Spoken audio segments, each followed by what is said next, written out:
The other thing about that too is that this sounds very like first world problems, white ally feminist bullshit, but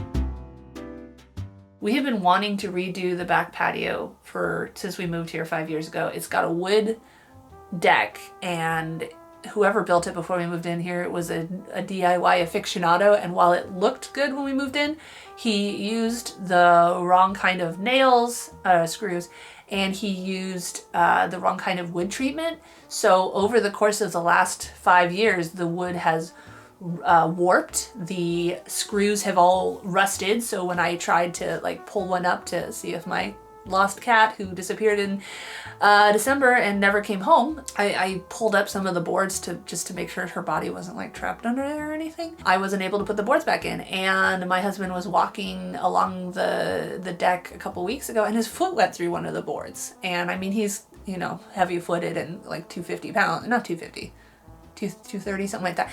Anyway, so you know, it's not the same as me or the kids, but it's just rapidly falling apart. And so if nothing else, we want to rip it out. And it would be nice to have a covered patio, you know, covered cement out there, because half the year it's pouring rain, and then 2 or 3 months of the remaining half of the year it's really, really hot. And so it'd be nice to have some kind of play area or whatever. And initially I had this idea of basically a sunroom for part of it, where it's like windowed and covered, and you know, you could keep it warm in the winter but open the windows for fresh air in the summer and blah blah blah.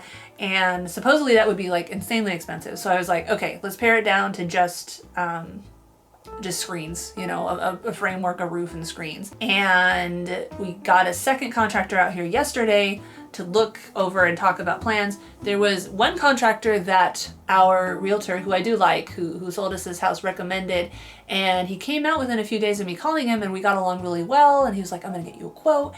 And then 2 months followed of him just at first making excuses for not giving a quote, and then just straight up ignoring our texts and phone calls. So we gave up on him. We gave up on getting a quote from him. And so we got this other contractor out yesterday, and he even just pull out the old deck, put cement down, put a sturdy but basic cover over it, and then screen up on the one square part, he said would be about $70,000. And I have never done something that big before. My mom did something a little less intense when I was a kid, but of course my dad doesn't know anything about finances, so he has no idea how much it costs. Plus this was 25 years ago, so the prices still aren't relevant. But that seems a bit much. And we're still waiting on the exact quote. That was just his ballpark from our conversation. But I asked my realtor, I was like, is that a good price? And she's like, it seems steep. So when he sends the quote, we're gonna look at it with her or whatever. But the lumber apparently right now is an insane cost. Like they were telling me, and I heard this from like 3 different people, so it's not just the one guy. I guess there's like a big thin sheet of basic wood that they use in a lot of construction, and it used to be $6 and now it's like $60. So, you know, stuff like that's gonna skyrocket price. But there's also the fact that there is a lot of construction going on right now. There are a lot of people wanting houses, and it's, I guess the COVID or whatever did kind of make a housing boom for those who can afford it, of course, you know, on the flip side of people who are getting kicked out of their apartments because they can't, you know, they don't have an income and they didn't get enough stimulus to pay for rent, and the rent moratoriums ran out or were never, you know, enforced in the first place. But anyway, so there's a lot of construction going on right now, and so these construction workers or whatever, contractors, there we go, can pretty much pick what work they want. And I don't blame them. I mean, you know, use your opportunity to get a fair amount of money if you can, but it just puts us, you know, in an awkward position where, you know, we really can't be too demanding, you know, beggars can't be choosers. And I wouldn't mind pushing the patio for another year. I mean, it would suck because again, there's like nowhere outside to play when it's super cold, super wet, or super hot, but you know, we'd survive. But again, I don't know how much longer my dad's going to be with us. And as anyone who's watching my videos for any length of time knows, I'm a nudist, my dad is a nudist, I was raised a nudist, No, it doesn't mean we have orgies. It just means that we feel comfortable being non-sexually naked, because you can be naked without being in the middle of having a sexual act. And it's so stupid that that's like such a revolutionary idea to so many people. Anyway, and he has always had this dream of having a hot tub in his own house that he can just go into naked.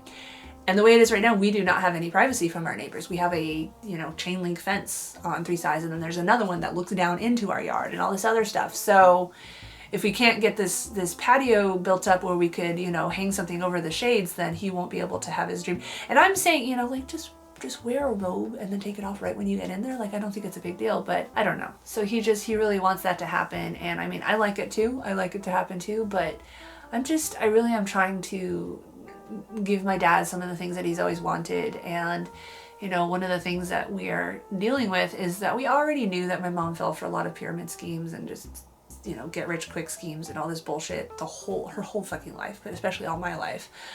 But now that she's dead and we're going through all the paperwork and everything, there are hundreds of thousands of dollars that she threw at these scams over the past few decades. And that whole time, you know, anytime my dad and I wanted to do something nice, it was, oh, we can't afford it. You know, oh, we can't afford a hot tub, but then she'd turn around and spend $60,000 on a weekend seminar. And it's just like, but because she held the purse strings, you know, and my dad didn't understand and wasn't involved in any of that, we didn't even know, we didn't have a choice. So, you know, now that she's gone, I'm trying to take advantage of what little life insurance she left. Because again, she took a huge loan out against her life insurance for one of these scams. Like, it was like $60,000, and then she took out $30,000 to go to the fucking seminar. Anyway, but yeah, you know, first world problems. Oh my God, we want a new patio, so not that big of a thing.